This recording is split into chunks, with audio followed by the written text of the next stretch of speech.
Buenos días,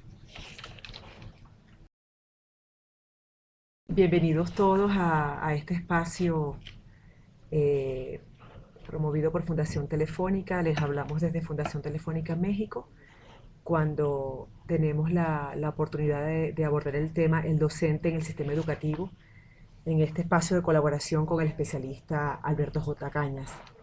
El objetivo de la actividad es que el docente tome conciencia de su papel estratégico dentro de la escuela y adquiera sentimiento de pertenencia en una organización con sus procesos y procedimientos. En este caso, de la mano del experto Alberto Cañas, hablaremos sobre cómo los docentes han hecho frente al salto al mundo digital y qué repercusión ha tenido esto sobre la calidad educativa. Quisiera comentarles que Alberto ha enseñado en el Instituto Tecnológico de Costa Rica, la Universidad de Tulane y en el INCAE de Costa Rica. Entre 1989 y 2005 formó parte del Departamento de Ciencias de la Computación de la Universidad de West Florida. Por muchos años, el doctor Cañas ha estado involucrado en el uso de tecnología en educación, particularmente en educación preuniversitaria. Eh, Antes de ir a la West de Florida, el doctor Cañas fue director del Centro Latinoamericano de Investigación de Educación de IBM en Costa Rica. Está interesado en comprender los aspectos pedagógicos del uso de la tecnología y de aprovechar su conocimiento de computación para desarrollar soluciones innovadoras. El doctor Cañas ha publicado extensamente y ha impartido conferencias en muchos países en América Latina y del norte, Europa, África y Asia. Alberto, bienvenido. Quisiéramos aprovechar la ocasión para recordar que el doctor Cañas nos acompañará en el encuentro internacional presencial aquí en México el día 31 de enero y 1 de febrero y que estamos contentísimos con contar con la compañía de un experto de este nivel. Bienvenido, Alberto. Gracias, muchísimas gracias por la oportunidad de compartir con ustedes.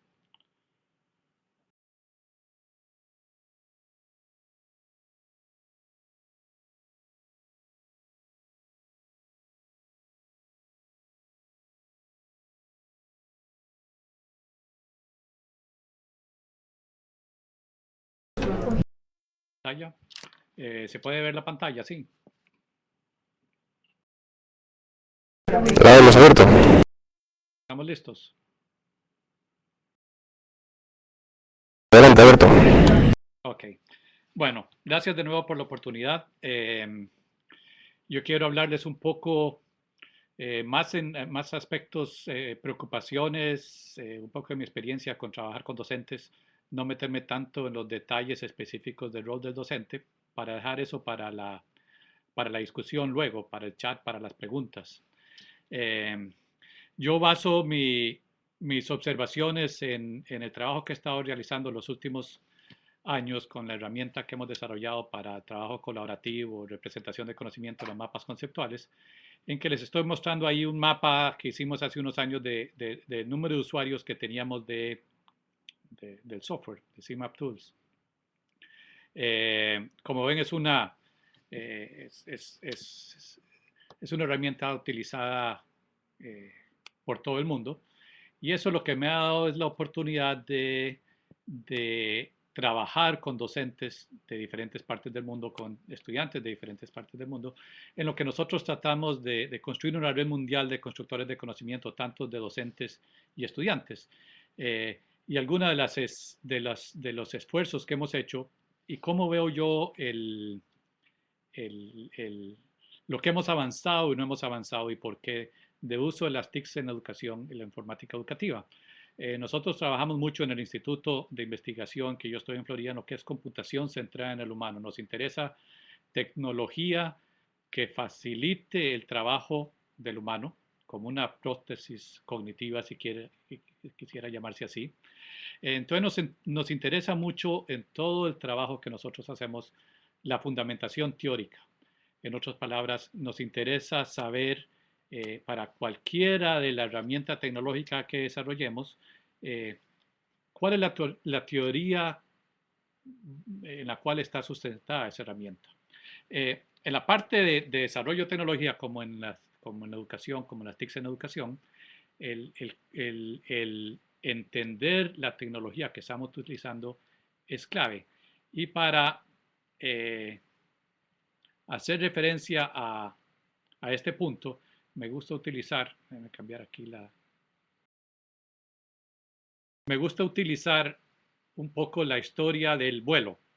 Y cuando el hombre quería volar hace muchos años, y posiblemente las mujeres hace varias décadas también querían volar, pero estaban más calladitas y posiblemente estaban esperando que el hombre fuera el que tratara de volar, y posiblemente no iba a poder volar antes de tratar ellas. Cuando intentábamos volar hace tiempo, veíamos al pájaro y decíamos, ah, deben ser las plumas. Posiblemente si nosotros tuviéramos plumas podríamos volar. Y entonces, por supuesto, hacían esfuerzos de volar. Posiblemente debe haber sido tal vez, imagínense en nuestra época, sería tal vez una tesis de maestría en el cual el estudiante estaría intentando volar. El profesor, por supuesto, no era el que intentaba volar, solo el estudiante. El vuelo posiblemente no hubiera sido muy exitoso. Y de ahí en adelante, pues entonces lo que haría el estudiante, el profesor decía, posiblemente no son las plumas, ¿verdad? Tal vez si le ponemos pico, tal vez podríamos volar. Entonces la siguiente tesis de maestría o doctorado sería ponerle pico y ver si podríamos volar. De hecho, la historia del vuelo nos enseña muchísimo sobre la apropiación de la tecnología, el diseño de nuevas tecnologías. Aquí les muestro un diseño que a mí me llama mucho la atención porque si pueden ver es una jaula que está guiada por aves, por pájaros. Me llama la atención porque no tengo la menor idea cómo este tipo iba a determinar a dónde iba a llegar si volaba. Si las aves decidían migrar, pues tendría que migrar con las aves.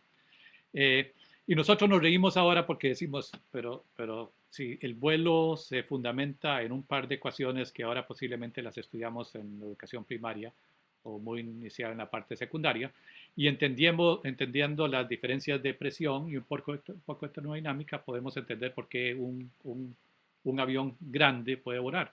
De hecho, cuando decimos yo voy a volar a Madrid, no es que me voy a parar arriba de un edificio y voy a comenzar a aletear para llegar a Madrid, no. Ya volar implica subirse en un avión y volar en un aparato. Pero fue hasta que comprendimos la teoría y la fundamentación teórica que pudimos desarrollar la tecnología y aprovechar la tecnología. En muchos otros aspectos, el vuelo tiene similitudes a lo que es la apropiación de nuevas tecnologías. Siempre hay alguien que se opone a una nueva tecnología. Hay gente que se opone a los cursos a distancia, hay gente que se opone ahora a los cursos masivos. En la época del vuelo hubo personas que preguntaban, ¿ustedes han visto alguna vez a un pájaro volar con ropa? Y decían, la única manera de volar es desnudos y como es inmoral andar desnudos, nunca vamos a poder volar. O sea, las excusas por las cuales la tecnología no va a funcionar siempre aparecen y nos las encontramos inclusive ahora con el uso de las TICs. A la hora de introducir nuevas tecnologías, a la hora de utilizar nuevas tecnologías, sin embargo, el nivel de abstracción, el nivel al cual vemos no siempre es el apropiado. Tendemos a replicar un sistema que no es efectivo con la nueva tecnología. Y a veces se debe a que simplemente por no entender la fundamentación teórica, no tenemos el nivel de abstracción como para comprender cómo nos puede servir esa tecnología. Vemos aquí el esqueleto de un humano y el esqueleto de un ave, un pájaro, y diríamos, debe ser el cuello. Si pudiéramos extenderle el cuello al humano, pues tal vez podríamos volar. Entonces nos imaginamos a alguien colgándose de la cabeza toda la noche a ver si se le extiende el cuello, a ver si al día siguiente tiene que volar, puede volar. De hecho, esta imagen nos muestra algo importante que es, o no nos lo muestra, pero está implícito, que los huesos de las aves son huecas. Y el hecho de que sean huecas hacen que el cuerpo sea mucho más liviano y eso les permite volar. Sin embargo, al nivel del esqueleto estamos usando el nivel inapropiado. El hecho de que la tecnología no se logre desarrollar, utilizar inmediatamente es importante. Y luego en mi presentación voy a hablar sobre cómo nos ha costado que las TICs tengan un impacto en la educación. Aquí hay evidencia empírica del vuelo desde 850 a.C. hasta 1700, donde en 1660 algo voló por 4 segundos, estaba comentado, no está muy claro que tal vez alguien tiró un perro y duró 4 segundos en caer. Pero imagínense ir a buscar fondos de investigación, decirles, sí, sí, ya casi, llevo 2500 años y ya casi tengo la tecnología desarrollada. No todo funciona inmediatamente. Ahora, tal vez nos causa risa decir, bueno, pero ese era entonces, ahora todo es diferente, manejamos la tecnología diferente. Veamos otro par de ejemplos.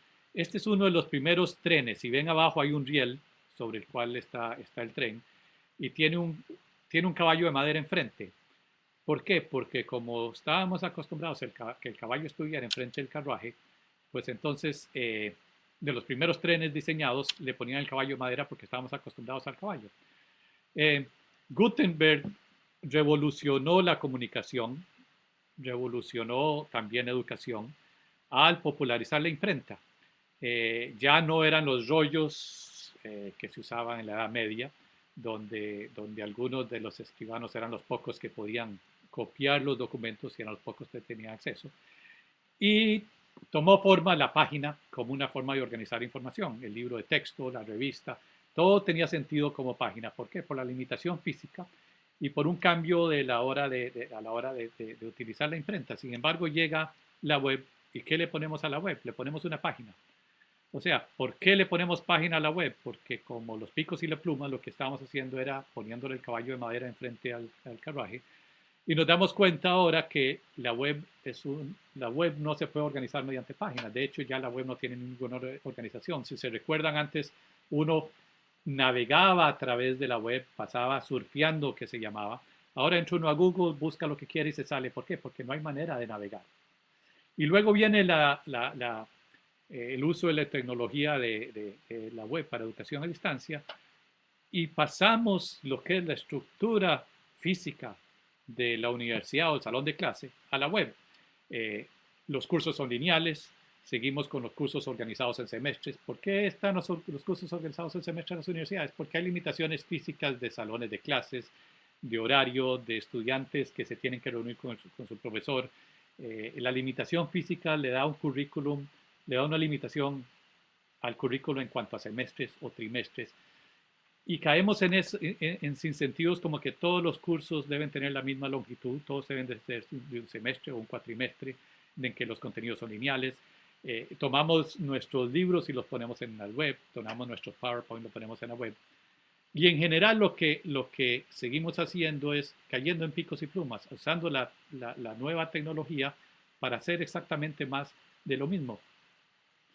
Y la duda entonces que nos planteamos es, a la hora de hablar de aprendizaje significativo, a la hora de hablar de construcción de conocimiento, ¿entendemos verdaderamente los fundamentos teóricos? Porque si no entendemos los fundamentos teóricos, no hubiéramos podido volar nunca. Si no entendemos los fundamentos teóricos del aprendizaje, los fundamentos teóricos de cómo construimos conocimiento, entonces nunca vamos a poder sacarle provecho a la nueva tecnología o nunca vamos a lograr un aprendizaje del tipo de aprendizaje que queremos. Entonces, la parte de la fundamentación teórica para mí es clave porque todo nuestro esfuerzo en cuanto al desarrollo de herramientas está basado en una fundamentación teórica de lo que es el aprendizaje significativo y la construcción del conocimiento. Ahora quiero desviarme otra vez. Toda la parte de cómo lograr esa construcción de conocimiento, cómo lograr, como ponía en las preguntas, que el docente piense al lado del estudiante, que el docente no solo sea guía, sino comparte en la construcción del conocimiento.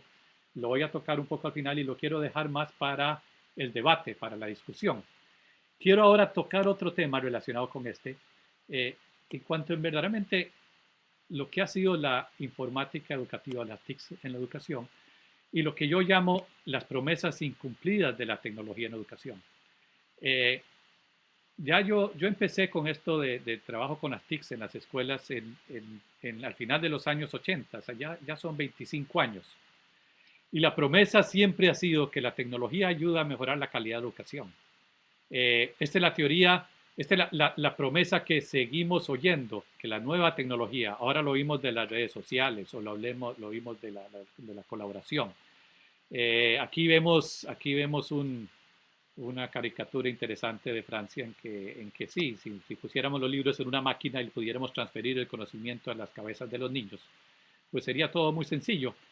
Pero todas estas promesas no son nuevas. En 1922, Thomas Edison, cuando inventó las películas, nos decían, las películas van a revolucionar el sistema educativo. O sea, en 1922 nos decían, al desarrollarse las películas, va a transformarse la educación y va a mejorar la calidad de educación. Estamos hablando de 1922.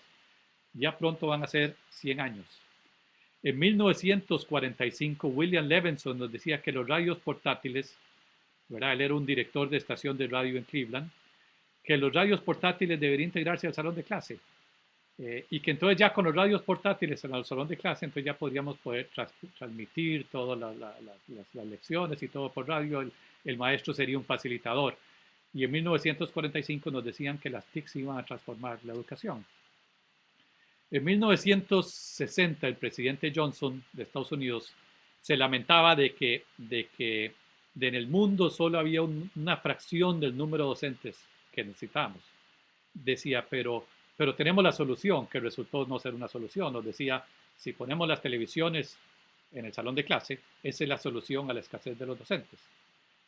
Con o sin docentes, la televisión se incorporó en muchísimos de los salones de clases. De hecho, cuando yo estudié ingeniería en el Tecnológico Monterrey, al principio de los 70, habían salones de clase en que había televisión y nos impartían lecciones por televisión.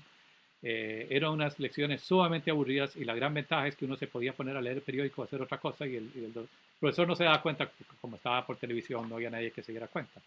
Pero vean que en 1960 estábamos hablando de que era la tecnología también el que iba a ser la solución. Vienen los 80s, entonces ahora sí nos dicen, bueno, es que son las computadoras, ahí tenemos la Apple II, las computadoras van a transformar la educación. Y a partir de los 80s hemos entrado en un ciclo sumamente interesante, porque al principio era, bueno, necesitamos tener laboratorios de computadora y entonces necesitamos, entonces viene que necesitamos invertir dinero, necesitamos integrar, necesitamos ahora capacitar a los docentes. Y esto continuaba hasta que llegara la siguiente versión de la tecnología. Después venía, digamos, algo con multimedia. Bueno, con multimedia ahora sí tenemos la solución. Y entonces ahora hay que capacitar a todos los docentes otra vez. Y después decíamos, es que debemos mover las computadoras al salón de clase. Entonces ahora hay que hacer otro ciclo de capacitación. Vino la web, entonces ahora tenemos que aprender a usar Google. Ahora tenemos que aprender a buscar la información. Ahora es buscar la información en la web.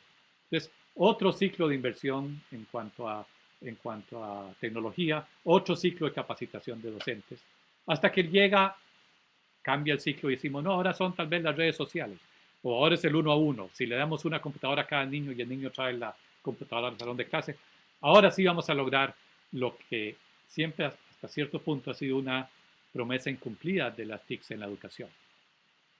Entonces, ¿hasta dónde vamos a seguir con este ciclo? ¿Y por qué es que este ciclo no nos lleva a los resultados que esperamos? Porque el ciclo va a continuar. Y ahora ya pasamos de hablar de que deberían ser laptops por estudiante, ahora son tabletas por estudiante. Ahora hay que darle a cada estudiante una tableta. Y entonces ahora sí con la tableta va a funcionar. Y vuelve el ciclo. Y el ciclo es interesante porque para cada ciclo entonces necesitamos otro ciclo de capacitación de docentes, hay que traer a todos los docentes, dar talleres o hacerlos en línea. Y ninguno de esos ciclos funciona. Obtenemos resultados especialmente a gran escala, donde la inversión del uso de la tecnología, al menos en gran escala, no nos da los resultados que esperábamos.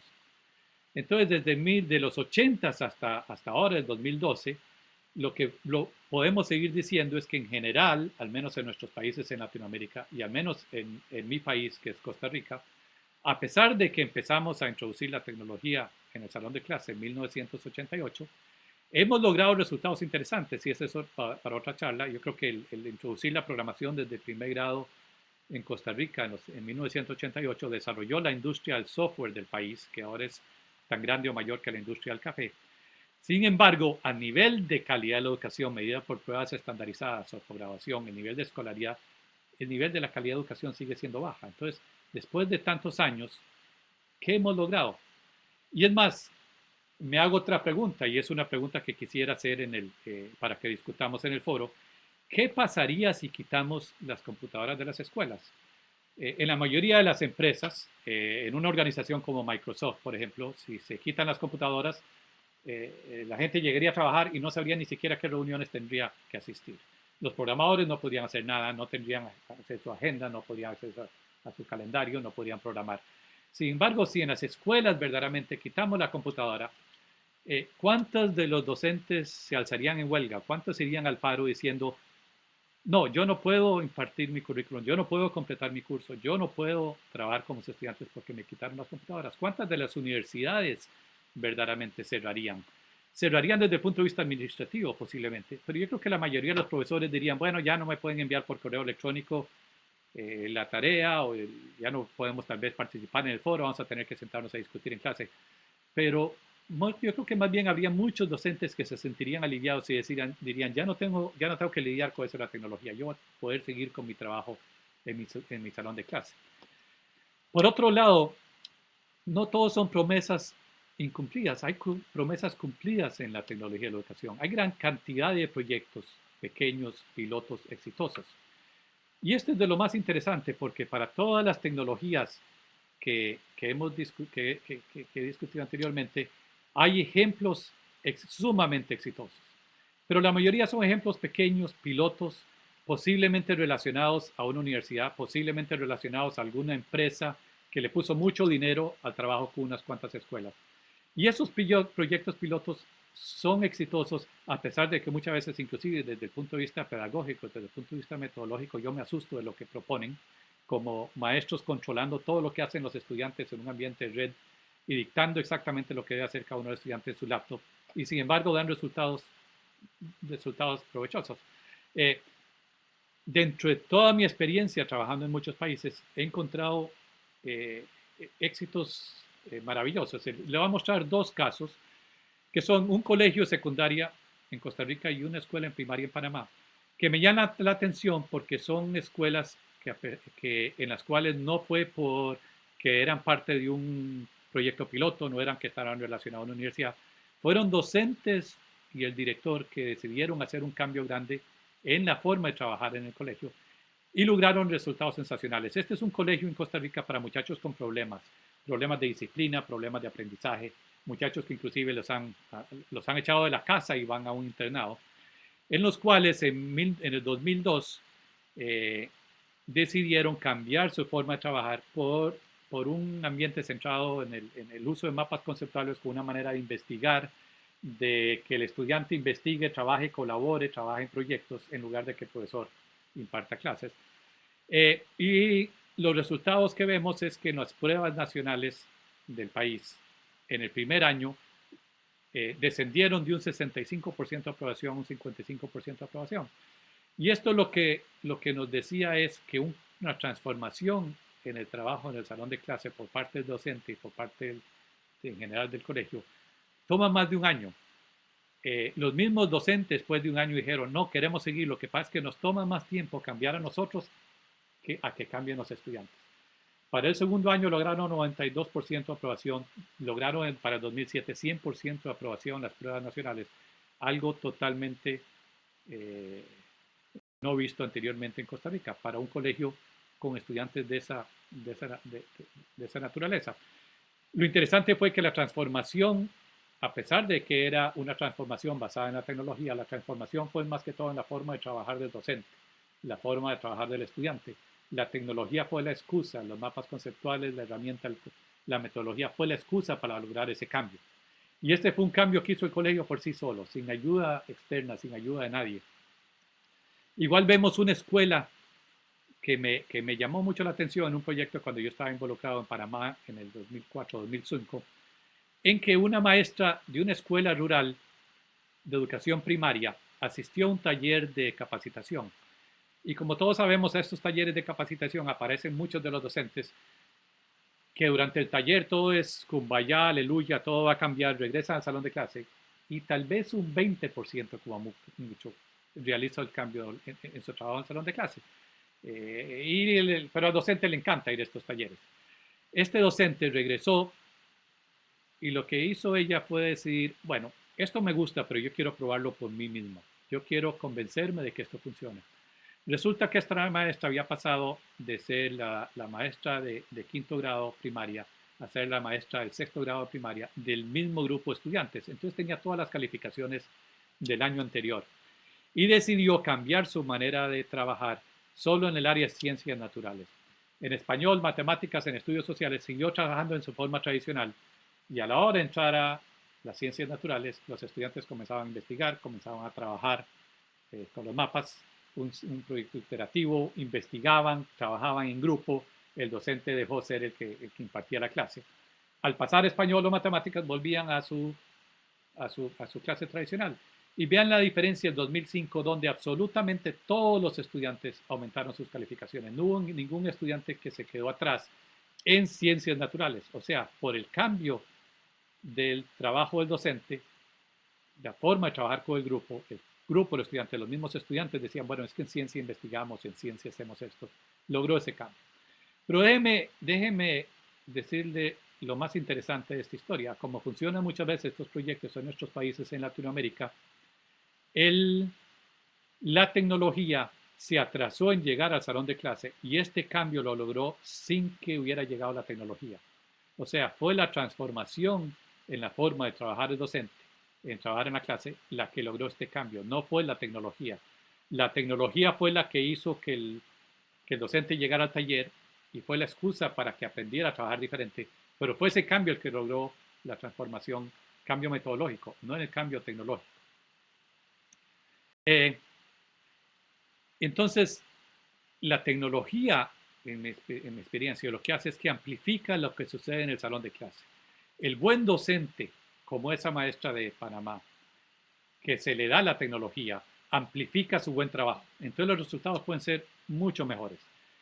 El docente que lo que hace es impartir clases para que los estudiantes memoricen, el que no sigue un ambiente constructivista, el que no trabaja, no deja que los estudiantes aprendan a su propio ritmo, la tecnología lo que hace es empeora ese ambiente. Entonces, la tecnología por sí es neutra. La tecnología lo que permite es amplificar el buen trabajo del docente. Entonces, la pregunta es, ¿cómo logramos que ese docente realice ese buen trabajo? Los pilotos siempre dan resultados positivos, eh, pero en la mayoría de los casos, y si no el 100%, a gran escala, a nivel de país, la mejora en la calidad de la educación no ha sido medible. O sea, a la hora de que logramos hacer un piloto y trabajamos con 5, 6, 10 escuelas, 20 escuelas, 100 escuelas, podemos trabajar con los docentes, visitarlos, hacer toda esa transformación y lograr un cambio.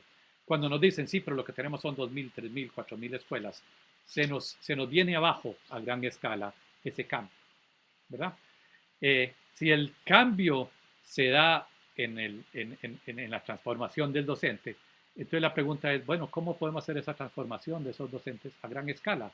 El problema es que ese modelo es muy difícil de reproducir a gran escala. O sea, lo que logramos con ese docente, lo logramos porque ese docente quería cambiar, ese docente estaba dispuesto. Ese docente lo que necesitaba era un empujoncito para lograr ese cambio. Entonces, lo que podríamos lograr con un docente, cuando tenemos un número mediano de docentes es lograble, pero cuando tenemos un número gigantesco de docentes, se nos cae. Lo interesante, en mi experiencia, es que cuando nosotros hablamos en los años 80, al principio de los 90, y decíamos, bueno, lo que pasa es que el docente no conoce la tecnología, la excusa era razonable, porque nosotros podríamos decir, sí, claro, si este docente fue a la universidad en los años 70, al principio de los 80, nunca había usado una computadora, a este docente necesitamos prepararlo en el uso de la tecnología, porque el docente no conoce la tecnología. Entonces nos encontramos maestros que nunca habían usado un teclado, nunca habían usado una PC, nunca habían usado una computadora. Entonces, el tener que crear talleres de capacitación a las personas que estaban encargadas de esta tecnología tenía mucho sentido. Sin embargo, nos cuestionamos ahora, 25 años después, y decimos, pero ¿por qué todavía en nuestros países, al menos en Latinoamérica, por qué todavía tenemos que hacer talleres para que el docente, para preparar al docente en el uso de la tecnología? ¿Y hasta qué punto podemos seguir haciendo talleres para miles de docentes? ¿Y por qué hace falta estos talleres? ¿Por qué a pesar de tantos talleres que hemos hecho durante 25 años, la calidad de la educación sigue siendo baja? O sea, si los talleres que hacíamos con multimedia, si los talleres que hacíamos cuando empezamos a trabajar con la web, no aumentaron la calidad de educación, ¿qué nos garantiza que los talleres que estamos realizando ahora van a mejorar la calidad de educación. O sea, la tecnología más la capacitación del docente que ya está en el salón de clase no nos está resolviendo el problema. Y si ven este gráfico, lo que tenemos es que el que era estudiante del salón de clase de los años 80, 90, fue a la universidad, tal vez se graduó como docente o una escuela normal, regresó al salón de clase y ya de vuelta en el salón de clase hubo que seguirlo capacitando. O sea, a pesar de que siguió una carrera universitaria donde ya la tecnología existía, regresa al salón de clase y debemos seguir capacitando de nuevo a ese docente. El docente de ahora era un estudiante hace 25 años, hace 20 años. O sea, posiblemente la mayoría pasó por uso de la tecnología en la escuela, en el colegio y en la universidad. Además me pregunto cuál otra carrera, cuál otra profesión requiere de constante capacitación cuando hay nuevas tecnologías. Me pregunto si ese nivel de capacitación, y es algo para que discutamos en el foro, se da con los médicos, se da con los contadores, se da con los ingenieros, se da con las secretarias. ¿Y cómo hacemos para que ese docente que sí recibe la capacitación adopte lo que se dio en esa capacitación en el salón de clase? El nivel de adopción de lo que se trabaja en los talleres es muy bajo. En mi experiencia, anda alrededor de tal vez del 20%. El docente que verdaderamente regresa y cambia. ¿Será que no quería cambiar? ¿Será que el ambiente no le permite? ¿Será que el docente que regresa a una, perdón, a una escuela en la que el resto de los docentes no quieren cambiar se siente inhibido o no recibe el apoyo? ¿Influye el director de la escuela, la directora de la escuela? ¿Cuáles son los puntos que afectan aquí? Entonces la pregunta sigue siendo entonces, bueno, entonces ¿sirve las TICs en la educación? ¿Debemos continuar introduciendo la tecnología en las escuelas y los colegios? ¿Debemos seguir con esta capacitación y este reciclaje de docentes a pesar de que no aumentamos la calidad de educación? Porque los proyectos siguen siendo, perdón, los temas de capacitación siguen apareciendo, que alfabetización digital, que multimedia, que internet, ahora que el uno al uno, que las redes sociales, que cómo usar las redes sociales en la escuela. Los temas seguirán y posiblemente dentro de 3 o 4 años habrán otros temas. Y siempre son esos temas más metodología. ¿Cómo utilizarlo en el salón de clase? Mi pregunta es, bueno, si la parte metodológica se comprendió, el docente debería poder adoptar nuevas herramientas de forma sumamente sencilla. Debería ser en forma natural como los adoptan en otras profesiones. Entonces la pregunta es, ¿qué está pasando en las facultades de educación? ¿Por qué es que nuestros estudiantes pasan por estas facultades de educación, escuelas de educación, y luego regresan al salón de clase y necesitamos seguirlos capacitando? Si hay una serie de aspectos que son sumamente importantes, principalmente si nos comparamos con lugares como países como Finlandia, por ejemplo, que tiene éxitos, con sus éxitos en los exámenes de PISA, donde en Finlandia, por ejemplo, son los mejores estudiantes los que estudian educación. Es dificilísimo entrar a la facultad de educación. Donde los docentes gozan de un prestigio alto, donde los docentes gozan de un salario equivalente a otras profesiones, contadores o ingenieros, en donde eso hace sumamente atractivo el acercarse a la facultad de educación, mientras que en muchos de nuestros países ese no es el caso. Ahora, esto no quiere decir que no todos los que todo está perdido en cuanto a los docentes actuales. De hecho, los que me están escuchando y los que están participando en estos foros y los que están participando en estas discusiones son aquellos docentes que sí logran llevar ese cambio, los que sí logran asimilar, los que están interesados. Es importante ambientes como este porque le llegamos a los profesores que verdaderamente están interesados. La pregunta que nos hacemos es, ¿qué hacemos con el resto de los docentes? ¿Y cómo logramos que ese cambio se dé antes de que el docente llegue al salón de clase. Entonces, la tecnología, por supuesto, sigue siendo importante. Tenemos promesas incumplidas. No hemos logrado el cambio que queríamos en la calidad de educación. Pero los docentes preparados aprovechan esa tecnología y le dan oportunidad a estudiantes. Y en casos como mi país, en Costa Rica, esas oportunidades a un porcentaje pequeño de la población que lo aprovechó, como era aprender a programar desde la escuela primaria, transformó la industria de software del país. Entonces la tecnología sigue siendo importante. Esa es una promesa cumplida. Entonces, la pregunta que nosotros nos hacemos es, para esos docentes que quieren lograr ese cambio, para esos docentes que quieren cambiar la forma de trabajar en el salón de clase, para esos docentes que les interesa implementar un ambiente constructivista, ¿qué herramienta podemos proveerles? Yo llevo muchos años trabajando con los mapas conceptuales como una herramienta de captura del conocimiento, como una herramienta de trabajar con expertos. Y nos hemos dado cuenta de que, por ejemplo, si necesitamos es capturar el experto de la NASA, en que podamos expresar y capturar, documentar y preservar el conocimiento de un experto de la era de Apolo, un experto que está desarrollando las próximas misiones a Marte o a la Luna, lo que necesitamos son herramientas que le permita a esa persona expresar lo que sabe y construir de lo que sabe y poder seguir construyendo su conocimiento. Y hemos dado cuenta que esa herramienta para trabajar con el experto de la NASA o con el ingeniero nuclear es exactamente la misma y es exactamente el mismo problema del docente que necesita saber cuánto sabe mi niño de quinto grado al empezar una unidad sobre volcanes, cuánto sabe al terminar la unidad de volcanes y cómo puedo ver cuánto va aprendiendo al estar trabajando en unidad. O sea, una herramienta que le permita expresar el conocimiento, pero el expresarlo a través del tiempo, no en un momento al final, no un momento al principio, sino expresarlo a través del tiempo. Entonces esto nos lleva a una pregunta interesante que nos hacemos, que es, hablamos de construcción del conocimiento, hablamos de que el estudiante construye su propio conocimiento, hablamos de que lo importante es que el docente le permite al estudiante construir su propio conocimiento, pero pocas veces llegamos a definir qué es el conocimiento, cómo lo construimos, cómo lo medimos y en qué consiste y cómo está organizado. Ahí volvemos a la fundamentación teórica. Si yo como docente entiendo qué es el conocimiento, cómo se representa y cómo se construye, entonces yo le puedo ayudar al estudiante, yo puedo ayudarle a construir conocimiento. Entonces yo puedo lograr ese cambio. Si yo entiendo esa fundamentación teórica, yo puedo sacarle provecho a la tecnología.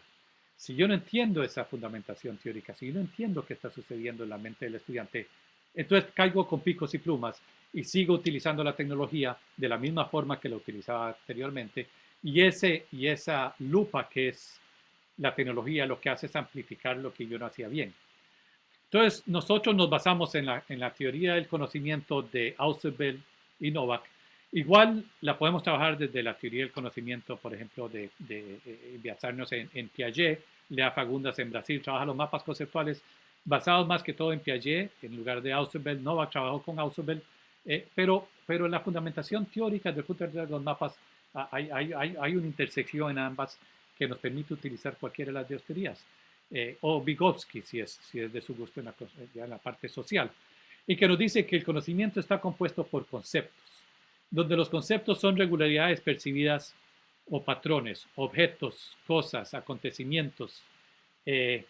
Por ejemplo, la vida es un concepto, la célula es un concepto, el color azul es un concepto, un barco es un concepto, pero un concepto por sí solo no nos dice mucho. Por ejemplo, si yo les digo la palabra barco, no les estoy diciendo nada, no les estoy comunicando nada. Claro, ustedes comprenden lo que es un barco. ¿Por qué? Porque en su estructura cognitiva ustedes tienen en barco enlazado una cantidad enorme de conceptos y ya se anduvieron veleando este fin de semana pasado, entonces dicen, ah, sí, el velero, me encantó el velero. O si estuvieron en un crucero y se marearon y que ya no quieren saber nada de barcos. Entonces usted relaciona ese concepto con los conceptos que ustedes ya tienen interiorizados, los conceptos que ustedes ya entienden. Pero un concepto por sí solo no comunica conocimiento. La democracia es un conocimiento. Un unicornio, no hemos visto nunca un unicornio, pero unicornio es un concepto. Pero lo que nos dice lo que nos dice la teoría es que el conocimiento por sí solo no está compuesto por conceptos, sino que el conocimiento está compuesto por proposiciones, que son conceptos enlazados, para formar frases sencillas, unidades de significado, que tienen sentido. Afirmaciones. Por ejemplo, si yo digo el barco es azul, yo estoy tomando dos conceptos de mi lista anterior, barco y azul, y estoy estableciendo una relación entre ellos. El barco es azul, o sea, comprendo lo que es un barco, comprendo lo que es el concepto azul, y establezco esa relación entre esos dos conceptos. Si yo digo las aves tienen huesos huecos, estoy diciendo que entiendo que las aves tienen huesos, los huesos son huecos. Posiblemente es parte de mi comprensión en el cual sé que los huesos huecos le ayudan a las aves a volar. Pero estoy haciendo explícita la relación entre estos dos conceptos. Hay vida en otros planetas. Ese es otro ejemplo de una proposición. Estoy hablando del concepto de vida, el concepto de otros planetas allá del planeta Tierra. Vean que inclusive esta es una proposición y desde el punto de vista de teoría de conocimiento no necesariamente es una proposición lógica, es una afirmación en la cual ni siquiera sabemos si es verdadera o falsa, pero sigue siendo una afirmación. Entonces la teoría lo que nos dice es que nosotros construimos conocimiento enlazando nuevos conceptos a conceptos que ya yo conozco. Ahora, si yo quiero aprender un concepto nuevo y yo no tengo a qué enlazar ese concepto nuevo, entonces se me hace muy difícil comprender esos nuevos conceptos. Veamos un ejemplo reciente, lo que sucedió desgraciadamente la semana pasada en Estados Unidos, en el cual el tipo este llegó y mató a 20 niños de primer grado, a varios docentes, mató a su madre. Para un niño que necesite comprender esto y aprender lo que ha sucedido, se le va a hacer sumamente difícil. ¿Por qué? Porque en su estructura cognitiva, en lo que él comprende, en lo que él entiende, no hay forma de enlazar fácilmente estos nuevos conceptos. Entonces el docente debe saber que para entender estos conceptos al estudiante se le va a hacer difícil. Posiblemente va a tener que introducir otros conceptos antes del concepto de confianza, el concepto de seguridad. Hay otros conceptos que el estudiante va a tener que entender para poder comprender y asimilar lo que está pasando o lo que sucedió en ese ambiente. Entonces, igual no sucede en el salón de clase. Si yo quiero introducir un tema de economía, yo tengo que entender, o un tema en medicina, yo tengo que entender cuáles son los conceptos que el estudiante comprende antes de poder ayudarle a aprender conceptos nuevos, ¿verdad? Porque si no, el estudiante no va a poder establecer estas relaciones, y entonces el aprendizaje va a ser memorístico, no va a ser un aprendizaje significativo. Entonces, entender qué es el conocimiento es clave porque esa fundamentación teórica se basa en el aprendizaje significativo. Y el aprendizaje significativo es uno de esos temas del cual todo el mundo habla y pocas veces se han metido a estudiar verdaderamente, bueno, ¿qué nos decía Ausubel cuando nos hablaba del aprendizaje significativo? No tengo mucho tiempo, ya quiero mencionar solo dos aspectos rápidos. Uno es una idea clave, que posiblemente todos estemos de acuerdo, de que cada persona debe construir sus propios significados de conceptos y proposiciones, basados en su experiencia a través del tiempo, construyendo su propia estructura de conocimiento. Y vean que eso no necesariamente se da en el salón de clase, se da fuera del salón de clase. Pero yo construyo mis propios significados. Esas proposiciones, esa estructura cognitiva, yo la construyo por mi propia cuenta. Es mi propia estructura, no puede ser un reflejo de la estructura del docente. El modelo tradicional de instrucción, que es exactamente lo que estamos haciendo aquí, yo les estoy hablando y yo supongo que sus cabezas están abiertas y estas pepitas de conocimiento le están entrando y luego cerramos el cerebro y todo les quedó, pues sabemos qué sucede en el salón de clase. Verdaderamente lo que se da es simplemente que el estudiante más o menos comprendió y tal vez después se va a estudiar a su casa. Y entonces nos da una idea clave y una distinción clave entre lo que es aprendizaje significativo y un aprendizaje memorístico.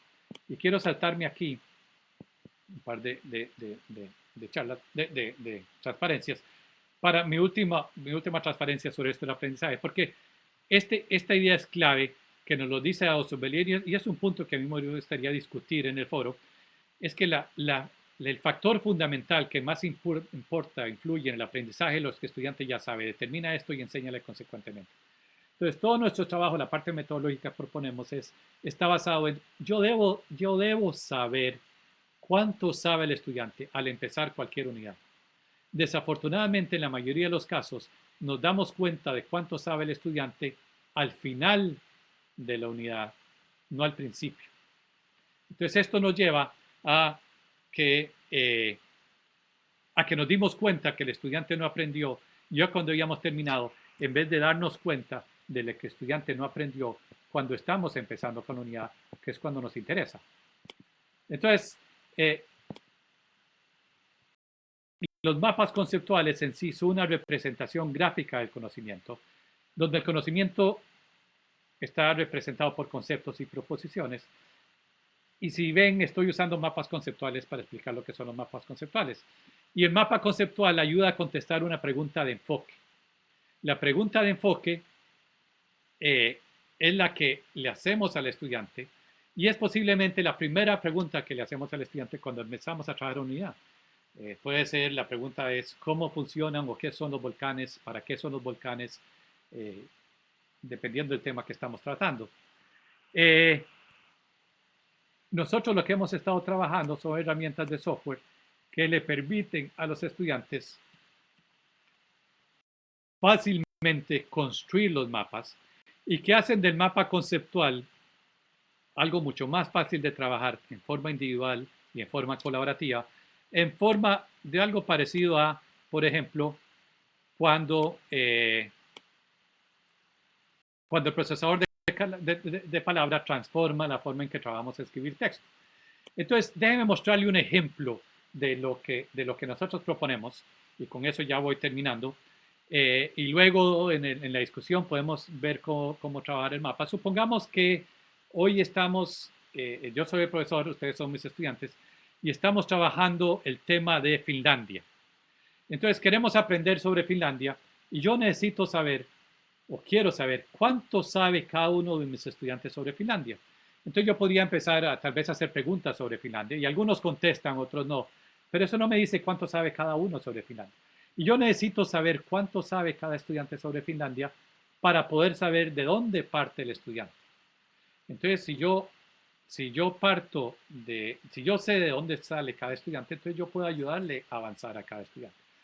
Entonces yo puedo darle, aquí está, estoy trabajando aquí con el software nuestro de Sigma Plus, les puedo dar, por ejemplo, esta lista de conceptos aquí y le decirle al estudiante, construye un mapa con estos conceptos. Entonces, posiblemente algunos de ustedes podrían tomar Finlandia y podrían tomar Pisa y decir, ah, sí, yo entiendo la relación entre Finlandia y Pisa, porque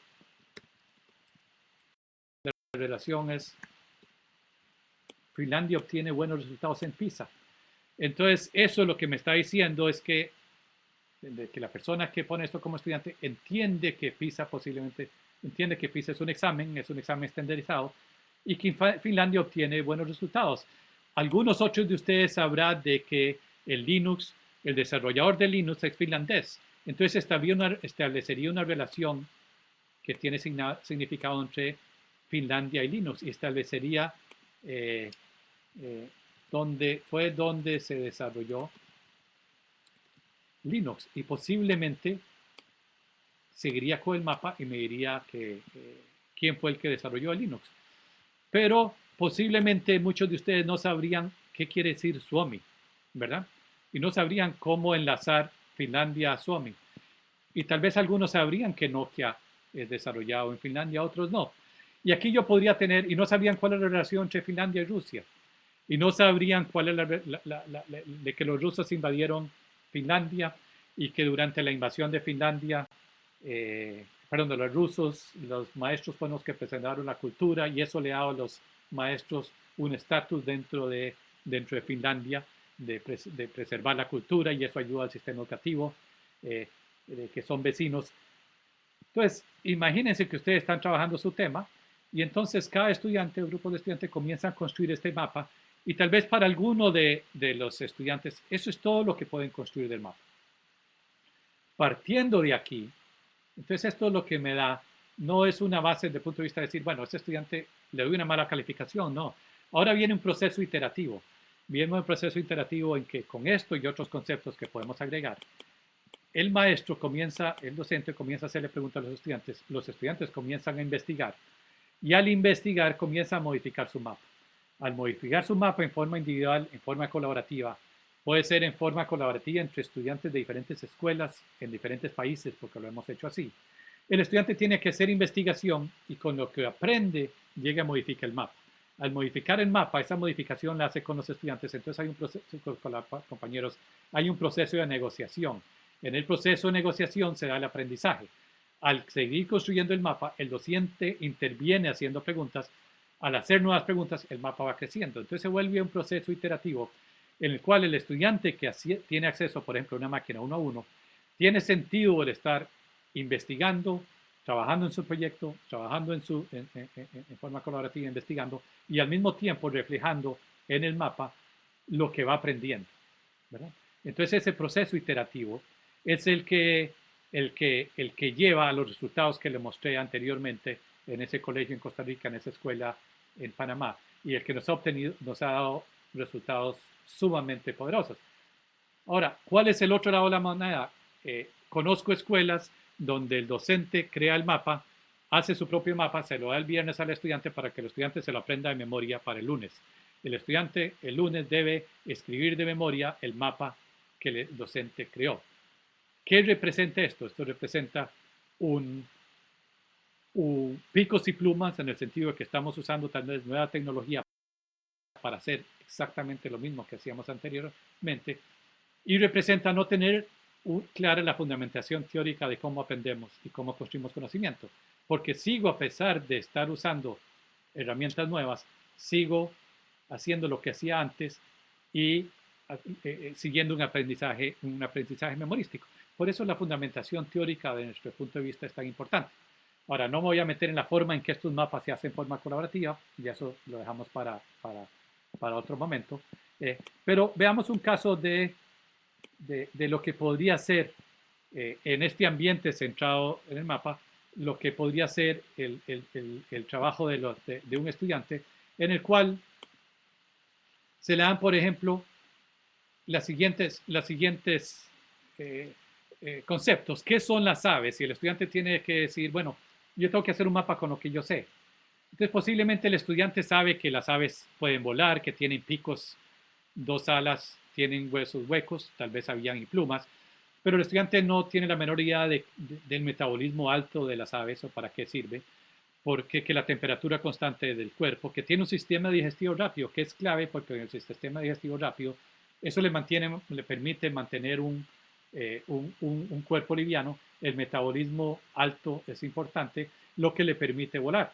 Entonces, todos estos son puntos que el estudiante ahora tiene que investigar. Ahora, si hay un estudiante que conoce las aves, porque así como hay estudiantes de primaria que se aprende, que saben de memoria todo lo que tiene que ver con dinosaurios, como docente yo inmediatamente me daría cuenta y usaría a ese estudiante como recurso o lo pondría a hacer un trabajo más avanzado. ¿A dónde llegamos al final? Este es el caso de un estudiante que trabajó las aves y lo que permite el software, lo que permite el ambiente es como yo voy investigando videos, encontrando videos, los puedo enlazar al mapa, me los da como iconos, a como encuentro páginas web, las enlazo al mapa, a como hago otros mapas, aquí hay un mapa sobre reptiles, lo enlazo al mapa. Entonces, lo que obtengo como docente es un mapa al inicio y un mapa a la unidad, y entonces estoy viendo el proceso de construcción. Ahora, si yo estoy cercano al estudiante durante este proceso de construcción, donde estoy viendo las proposiciones correctas e incorrectas, y donde yo puedo discutir con el estudiante, verdaderamente lo que estoy logrando es logrando no solo guiar al estudiante, yo me puedo sentar a pensar con el estudiante, me puedo sentar a pensar con él, a razonar, y de ahí salir con nuevas preguntas que me permiten mejorar ese mapa. Entonces es un proceso no solo de guía, sino es un proceso de pensar con el estudiante. Eso lo hemos visto no solo a nivel de estudiantes, sino lo hemos visto a nivel de docentes. Este es un caso de un taller de docentes en Panamá, en el cual a docentes rurales se les dijo, ¿por qué es tan difícil ir a Marte? Y para estos docentes las dos razones que se les podía ocurrir es que es peligroso, sale muy caro, bueno, 3, y dura mucho tiempo. No se les ocurría ninguna otra razón.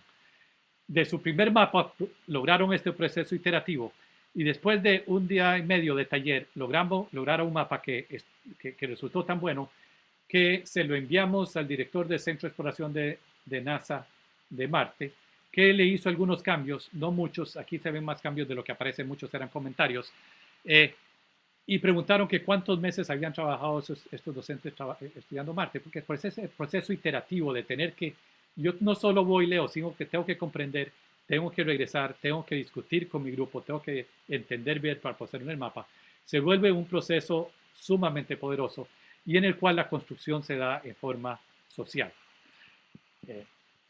El software entonces, el ambiente permite colaborar, publicar y compartir. Y hacia lo que vamos es a lo que mencioné al principio, una red mundial de constructores de conocimiento.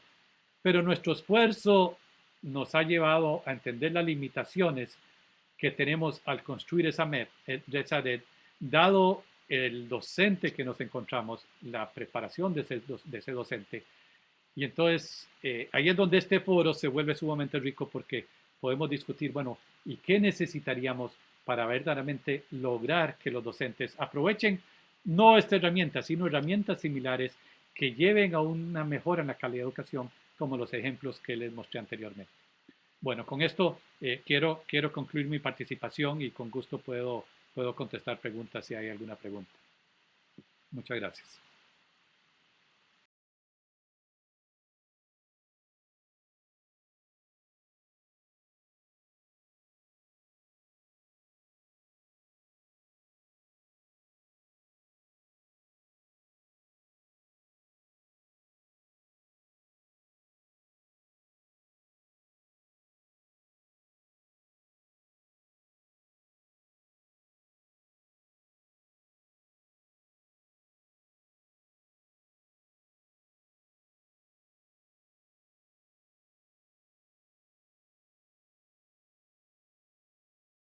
Bueno, si os parece, vamos a pasar a las preguntas. Pablo, cuando quieras. Sí, ¿cómo hacemos?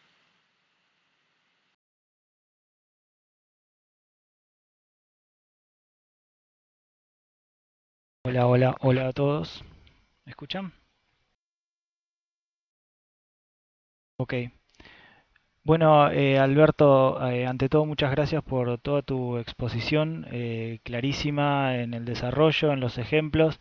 La verdad que fuimos siguiendo el chat con las personas que estaban participando acá y algunas que también utilizaron Twitter con el hashtag que pasamos al principio.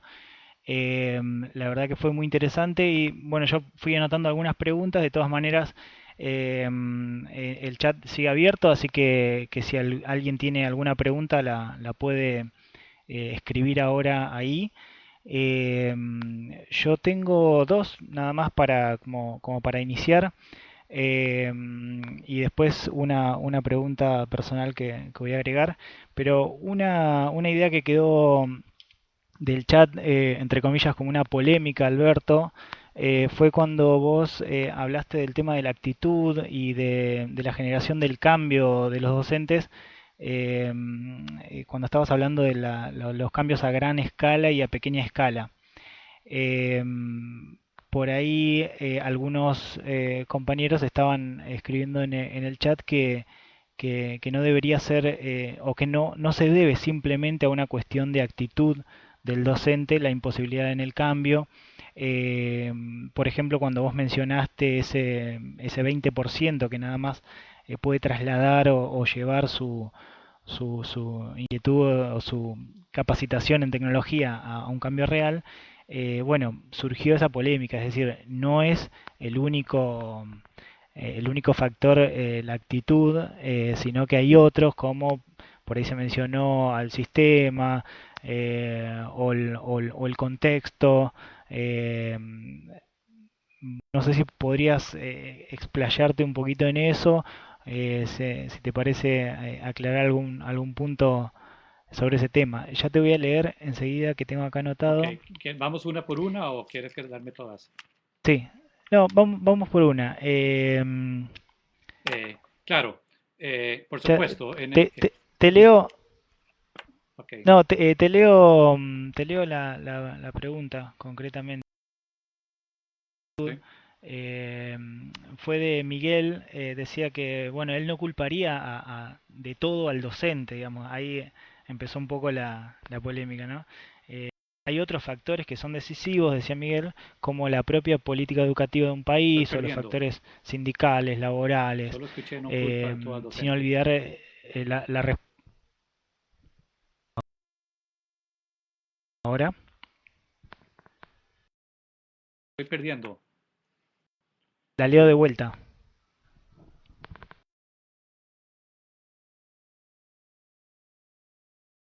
No te escucho.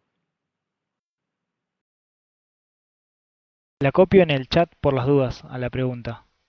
La acabo de pegar en el Ok, chat. Esa fue la polémica, ok, entre perfecto. comillas. Sí, estoy totalmente de acuerdo con Pablo. Eh, no se puede culpar de todo el docente. De hecho, eh, cuando yo hablo de un 20%, esa es una experiencia de trabajar en talleres en muchos países, luego regresar de visitas a las escuelas. En muchos casos el docente sí quiere cambiar, pero el ambiente no le permite. Como les dije, se da el caso del docente que quiere cambiar y la presión de los compañeros en el colegio hace que el docente no cambie, ¿verdad? Simplemente, como decimos en Costa Rica, le cerruchan el piso. El director no lo permite, el supervisor llega y le dice que eso no se puede hacer. De hecho, hay una cantidad de mitos en los países latinoamericanos sobre lo que el docente puede o no hacer, que se han heredado a través de los años, y en donde los supervisores o asesores llegan a la escuela y les dice eso no se puede hacer, y en ningún lugar de los reglamentos del Ministerio de Educación eso está escrito.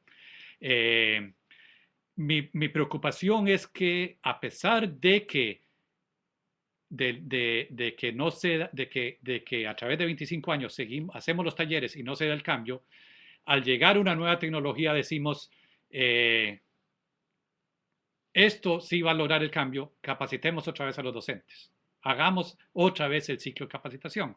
Y sabemos que ese ciclo de capacitación no va a ser exitoso.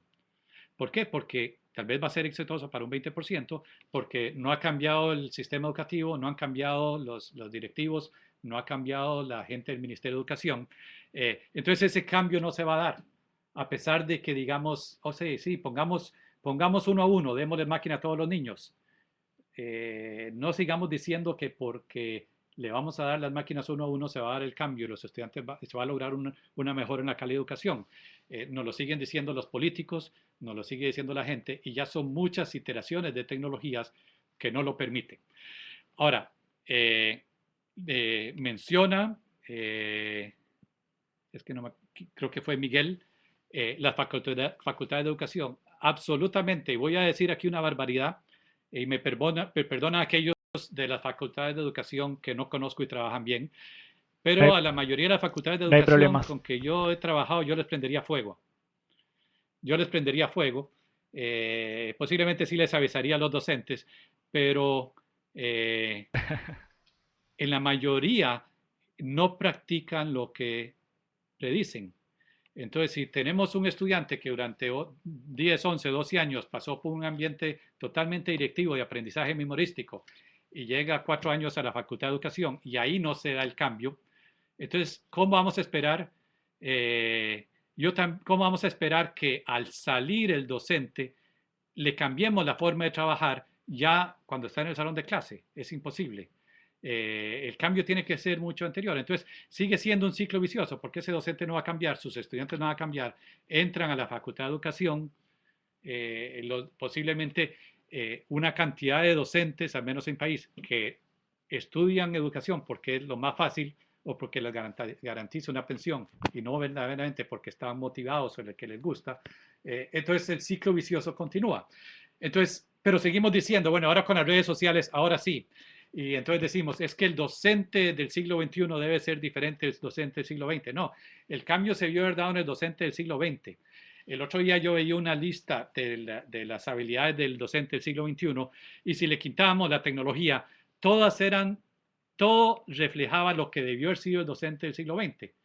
La tecnología nos da la excusa de traer a esos docentes y ayudarles a cambiar la parte metodológica, pero realmente la forma de trabajar del docente con y la tecnología no debería ser diferente.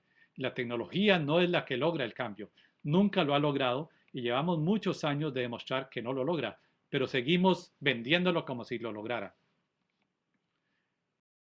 Pero estoy totalmente del punto de Miguel. No estoy culpando al docente y principalmente no estoy culpando al docente que quiere cambiar, pero se encuentra en un ambiente y en un sistema que no le permite cambiar.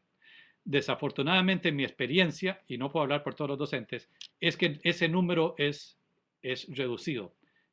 Muchos de los docentes simplemente no quieren cambiar. Entonces el cambio tiene que ser anterior a que llegue al aula. Yo no me imagino contratar a programadores en que cada año lo tengo que, los tengo que capacitar de nuevo porque salió un nuevo lenguaje de programación. No, yo quiero un programador que entienda la fundamentación de lo que es desarrollo tecnológico, de lo que es desarrollo de software, para que cuando salga un software nuevo, puedo ser que yo le tenga que dar una semana o 2 semanas, puedo ser que le tenga que dar, comprar libros, pero si él entiende lo que es el desarrollo del software, ese programador pasa a nuevas tecnologías sin tener que mandarlo a un taller.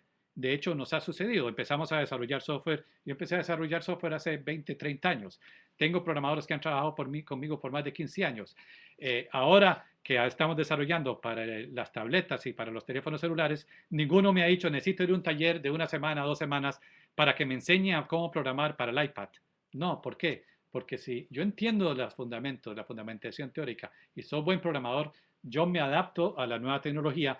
Por supuesto, yo le doy se requiere un tiempo de aprendizaje a que logre dominar esa nueva tecnología. Los primeros meses no va a ser tan productivo, puede ser que le tome 2, 3, 4 meses, pero llega solo porque tiene la preparación.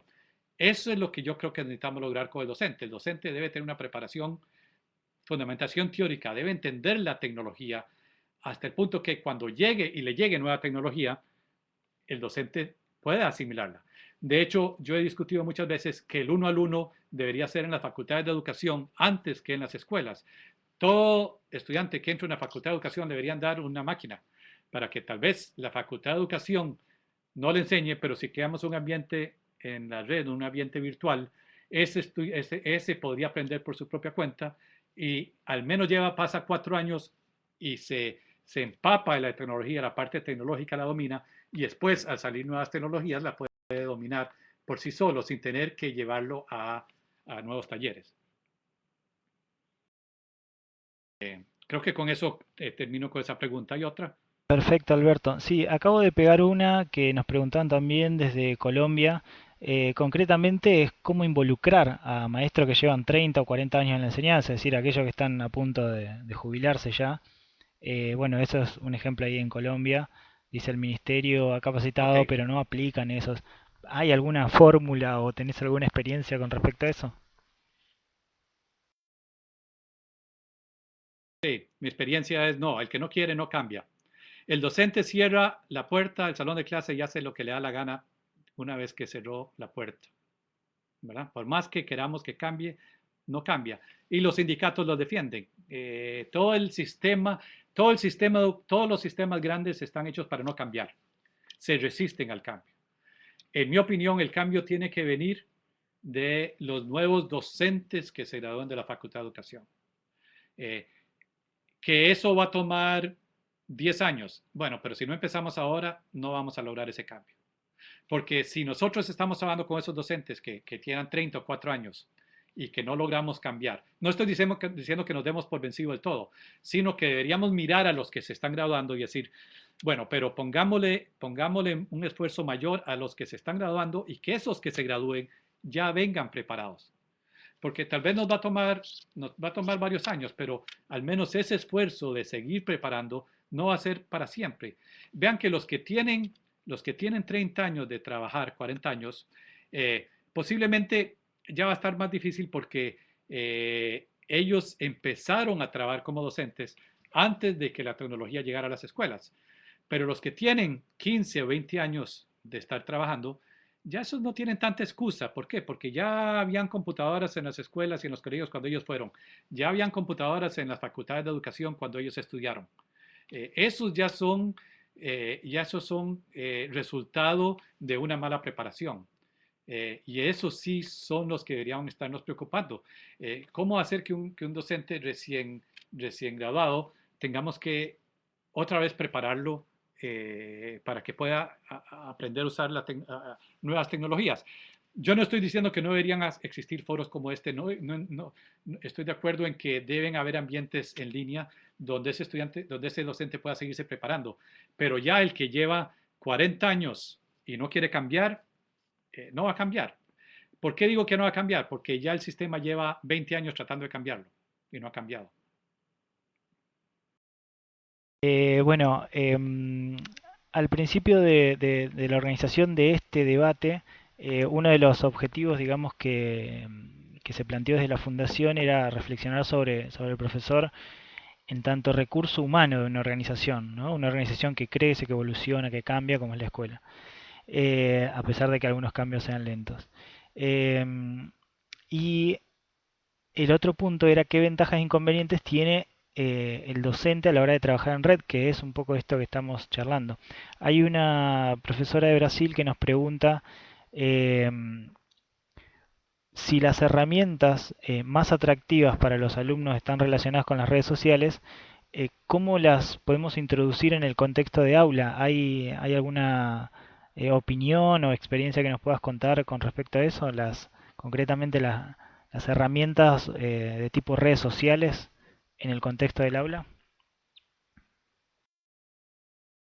Sí, déjeme darle un ejemplo con respecto a apuntar esto. A la pregunta anterior sobre experiencias. Hay una escuela colegio en un país latinoamericano con que yo he trabajado mucho. Trabajo los mapas conceptuales, pero en general la pregunta los mapas es irrelevante. En que la directora del colegio me decía, hay docentes a los que por más que envío a talleres, nunca cambian. Me decía, yo los envío a talleres, los envío a cursos, los envío aquí, los envío allá, regresan, dicen a cambiar y en el fondo el cambio es mínimo, no lograba cambiar. Entonces yo lo que le sugería a esa directora es decir, concéntrate en los docentes que sí quieren cambiar.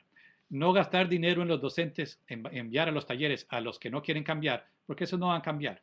Entonces hace 2 años, como año y medio, hizo el cambio y comenzó a invertir sus recursos en los docentes que sí querían cambiar. Entonces, al enviar a talleres y enviar a cursos a los que sí querían cambiar, esos se dispararon. Se multiplicó el trabajo positivo que ellos estaban haciendo, mientras que los otros se mantuvieron en lo que estaban y es cuestión de tiempo antes de que esos se pensionen o se deshagan de ellos, pero lo que hizo fue concentrarse en que los que sí quería cambiar. Ahora, en muchas ocasiones el cambio se da por la directora o la directora del colegio. Yo sí he visto casos en que cambia el director, los docentes tenían ganas de cambiar o hay un núcleo ahí que quiere cambiar y al llegar un nuevo director se facilita ese cambio.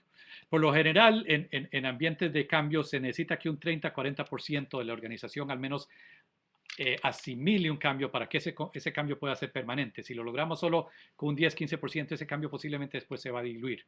Pero a veces es eso el cambio. Ahora, con respecto a lo de las redes sociales, esa es una pregunta sumamente interesante porque yo conozco colegios en los cuales los estudiantes están sumamente motivados, en que los estudiantes están felices y trabajan muy bien en proyectos, en los cuales tienen toda la tecnología del mundo y los proyectos que más les gustan a los estudiantes son proyectos de manipulación física. Por ejemplo, un proyecto en que yo he colaborado, en que todos lo trabajan a nivel de proyectos y uno de los proyectos que hacen es hacer puentes, estudiar los puentes. Entonces estudian la parte física del puente. Estos son muchachos como de 11, 12 años. Cómo construir un puente. Entonces estudian la parte de la física, la parte matemática. Tienen un riachuelo que pasa cerca del colegio, entonces construyen un puente. Después tienen que caminar sobre el puente, entonces aprenden la parte social del impacto que tiene un puente en el desarrollo de una ciudad o en el desarrollo de un país. Entonces juntan todo el trabajo en el desarrollo del puente. Ahora, estos son estudiantes que son muy activos en la parte social, de las redes sociales, pero que para el trabajo con el puente ni participan en las redes sociales, ni se olvidan de las redes sociales. De hecho, usan la tecnología para hacer sus cálculos matemáticos, para hacer los cálculos de física, para hacer el diseño, pero no necesariamente colaboran porque todo lo hacen en grupo, pero no necesariamente están usando las redes sociales. O sea, a veces caemos en la trampa de pensar de que porque hay una nueva tecnología que a los estudiantes les guste, es la única forma de hacerlo atractivo con los estudiantes. Ahora, mi experiencia con las redes sociales o con cualquier otra herramienta es que el estudiante en la parte interactiva inicial de colaborar, de interactuar es interesante, pero eso pasa.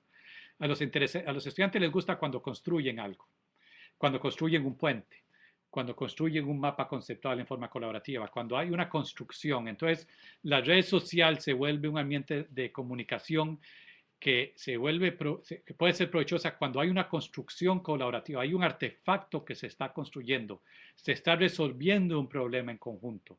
Hay un challenge, hay un reto para el estudiante en el cual tenga que pensar, tenga que discutir, tenga que investigar. Construir un puente en la parte física, eso es un reto, ¿verdad? ¿Cómo diseñan? De todos los diseños de puente, ¿cuál es el que más se presta para el puente que tienen que construir? O un grupo de profesores colombianos con que estoy colaborando están haciendo una captura de conocimiento, trabajando como ingenieros de conocimiento, yendo y entrevistando a personas de la comunidad, personas ya mayores, tratando de capturar todos los remedios caseros para el dolor de barriga, el dolor de panza, para cuando tengo dolor de oído, qué usaban los abuelos, qué usaban los bisabuelos, todos esos remedios que se están perdiendo. Están yendo y haciendo entrevistas, están usando los mapas para representarlos. No solo si unos están yendo a trabajar, algunos han ido hasta el médico brujo, han ido a entrevistar en ciertas sesiones. La medicina remotas. natural.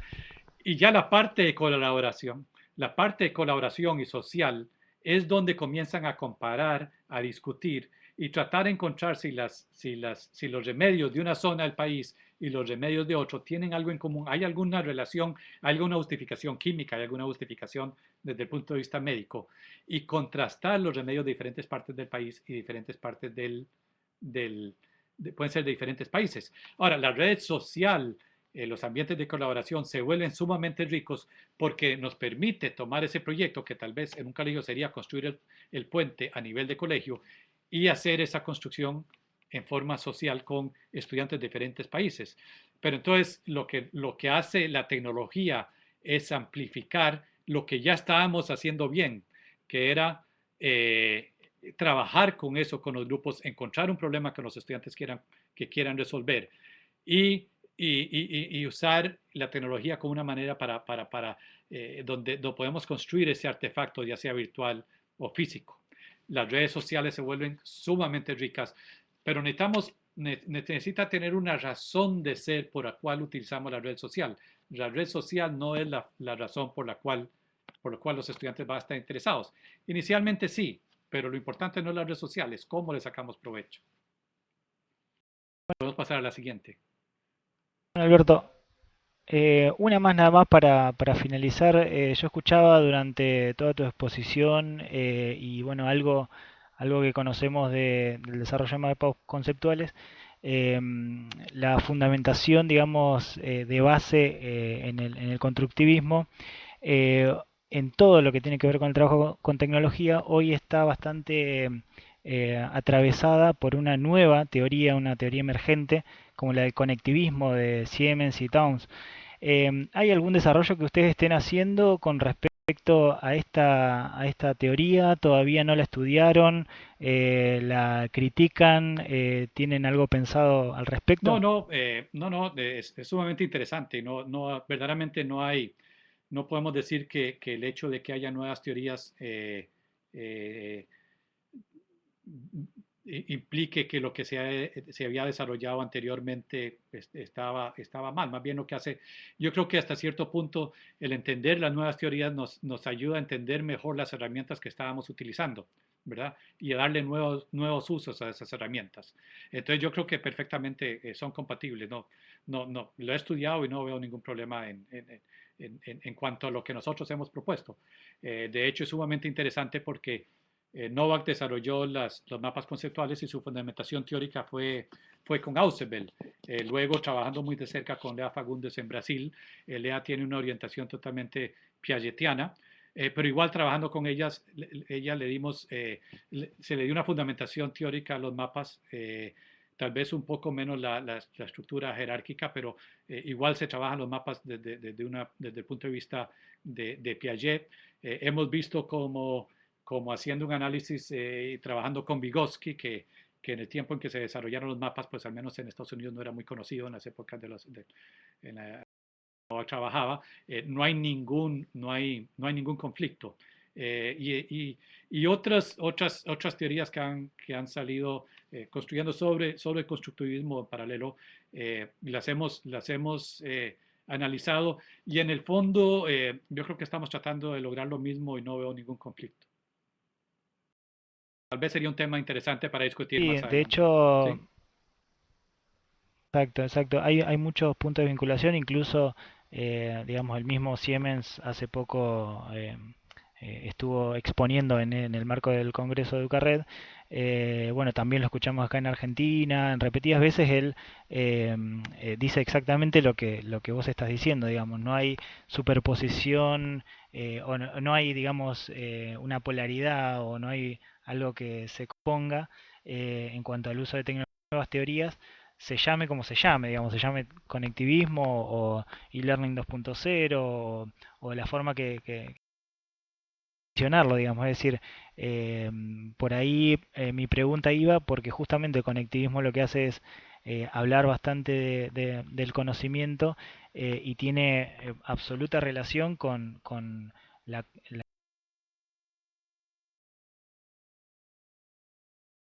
relación a los mapas conceptuales.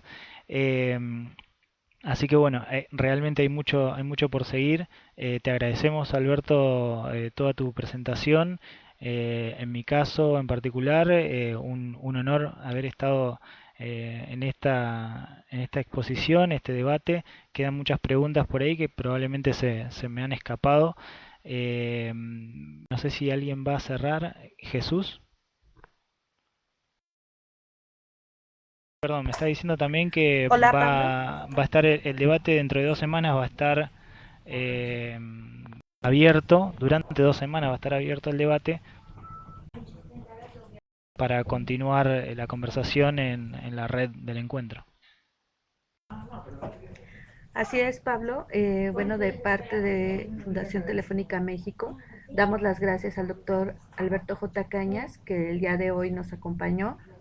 También a todos los que desde sus casas siguieron el debate, los invitamos durante 2 semanas más a seguir el foro de discusión en la web del encuentro, y confirmamos además que esta ponencia, bueno, este invitado, Alberto, estará presente con una ponencia en el encuentro presencial el día 31 de enero y 1 de febrero en la Ciudad de México.